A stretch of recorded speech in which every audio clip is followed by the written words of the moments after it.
Welcome to AP European History with Dr. Brovkin, the playlist of Renaissance, Reformation, and religious wars. Today I'd like to talk about the relationship between Renaissance, broadly speaking, and the religion and the church. See, the problem is that most of the time when we study history, there is a kind of a distinction between a Renaissance period and what follows after that, which is Reformation.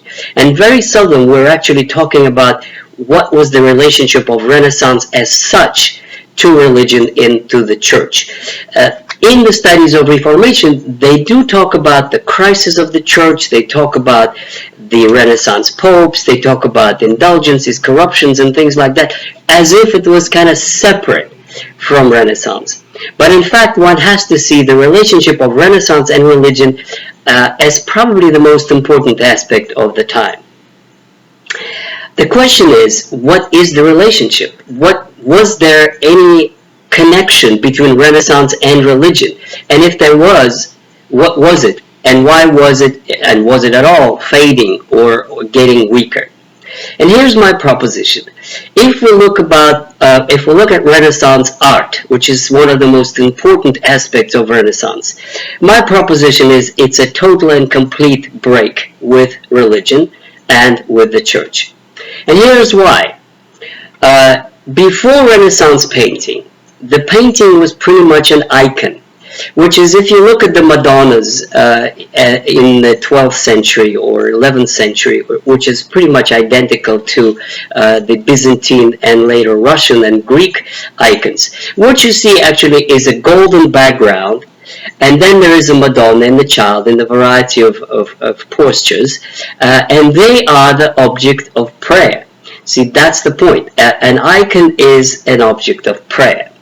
Now, what happens in the Renaissance is that you have these magnificent Madonnas. You have Madonnas by Botticelli, you have Madonnas by Raphael, one of the greatest ones in Dresden, the Madonna holding the child. You have, of course, Leonardo's Madonnas, but they are not, with the golden background, they are not an object of veneration. They are paintings that are realistic. And what makes them great is that they do portray three-dimensional women that look like real living and breathing women holding a child. And the value of the Renaissance painting is precisely in that, is that it showed the humanism, because there's nothing more beautiful in the world than a woman holding the child.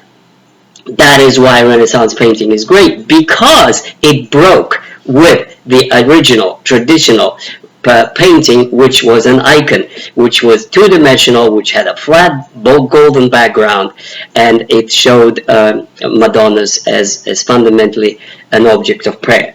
So in that point of view, it's a complete break with the old tradition, and painting in Renaissance becomes an adoration of human beauty.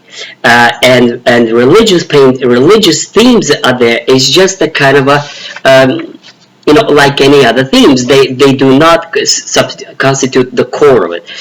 When you have adoration of the Medicis, for example, done for the Medicis, you have the Medicis in there, which is essentially made as a kind of a political propaganda. It shows Medicis as kind of going to do the gifts to Jesus, and that sort of elevates their stature with the populace. So the painting, even though it's ostensibly religious, is in fact a form of political message.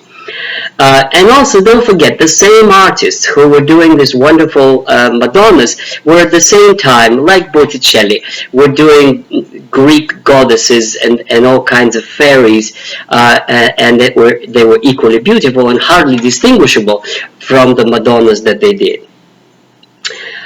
In other words, the form of religious painting that they are Madonnas, or the Last Supper by Leonardo, or some other paintings, or St. John the Baptist, they look like they are religious paintings, but in fact, they're anything but.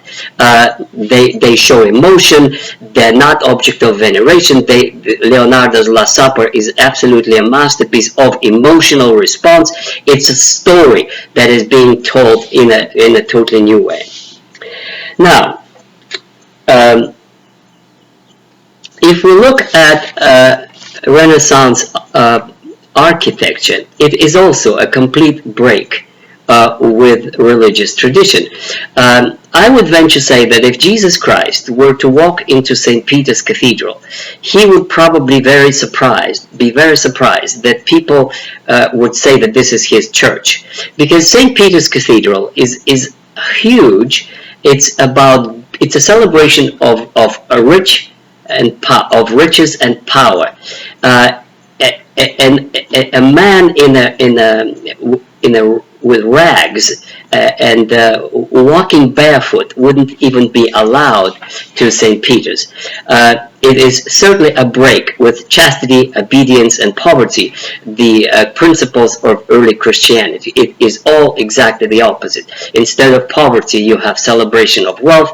Instead of chastity, you have popes who have lovers, who have children, who marry, who put their children in a position of power, and certainly poverty is replaced by the ostentatious display of wealth. So that brings me to Renaissance morality and lifestyle. Renaissance morality and lifestyle is a complete break with religious tradition and with the church. And not only is it done by lay people such as the Medicis and the artists and so forth, but by the aristocracy and by the church leaders themselves. In Renaissance Italy, it's perfectly all right to have illegitimate children that are later on legitimized. It is perfectly acceptable.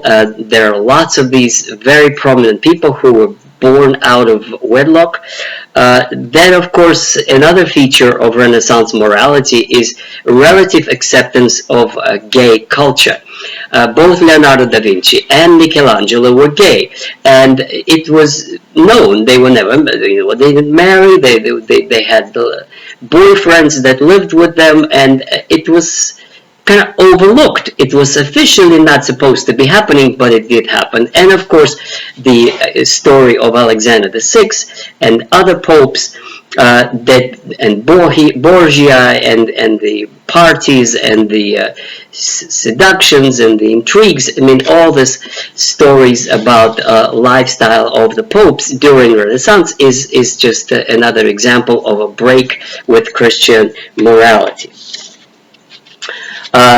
If we look at Renaissance as in terms of a period of scientific endeavor, in terms of the way of thinking of the elites at that time, people who were the leaders of the society and of the arts and sciences, they are definitely not in the cast of the religious thinking of the past. The very name Renaissance suggests that they were rediscovering the past, which is the Greco-Roman past, which means non-Christian past. They were reading and admiring works of Aristotle and Plato and other thinkers who had nothing to do with Christianity. In fact, what they wrote was not exactly Christian at all. Moreover, this is the time of the beginning of scientific revolution.